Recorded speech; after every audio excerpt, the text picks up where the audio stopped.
We are continuing coverage today after 2 Rockford police officers are charged with criminal sexual assault. For the first time today, we hear from the mayor of Rockford, who addresses cultural concerns within the department.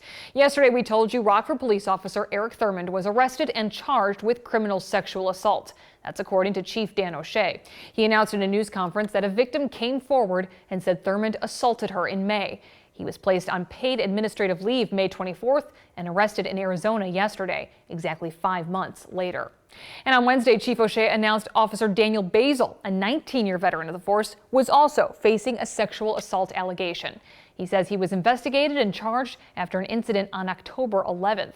13 WREX learned through court records Basil has had 2 orders of protection filed against him by 2 different women before this alleged assault. And in light of these allegations, we asked Chief O'Shea, is there a cultural problem within the Rockford Police Department? He says no. Today we asked Mayor Tom McNamara the same question. 13 News reporter Richard Bodie joins us in studio with how McNamara responded to your question, Richard. Yeah, Kristen, we asked Mayor McNamara that question just a few hours ago, and while he made it clear he was not going to comment on any specific case, he did speak to the Rockford Police Department as a whole. I don't believe 2 or 3 officers, 4 or 5 officers out of 300 reflect the tremendous work and the integrity and professionalism to which our department has been and will continue to carry out their duties. So I don't believe that there's a culture problem. We asked the mayor what the city will do to address the culture of sexual assault moving forward. He says he'll first meet with staff and see if protocol was followed correctly. Additionally, he said he will examine all the information, and if things need to be addressed, they will be. 2 years ago, when the mayor came into office, he championed the Office of Domestic Violence and Human Trafficking. He said since that time, his office has been looking for additional funds and resources to provide to victims of sexual assault. Those funds will help to establish a family peace center, which the mayor says already has 11 partners.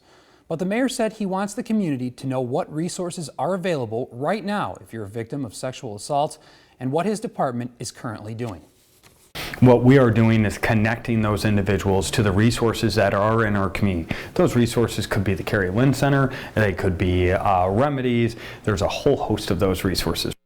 We did reach out to Chief Dan O'Shea for an interview today, but he was not available. Coming up on 13 News at 10, we asked the mayor about city policies. Hear his response. Kristen, back to you. Thank you so much. And as we continue talking about this issue, we want to make sexual assault survivors aware of the services available for them. Rockford Sexual Assault Counseling, or RSAC, says it's important for survivors to take care of themselves after something as traumatic as a sexual assault. First, go to the hospital to get injuries treated. RSAC offers free and confidential counseling for survivors. It also offers legal advocacy to guide survivors through the legal process. And finally, RSAC says victim blaming or shaming is not a culture it stands by, saying it will believe survivors first and foremost. I think people don't realize the courage it takes to speak out. And we want to encourage people to continue to speak out. And if someone is not believing of them, to go and again talk to somebody else. If you live in Winnebago, Boone, or Ogle County, you can call Rockford Sexual Assault Counseling's hotline. That number is right there on your screen, 815-636-9811.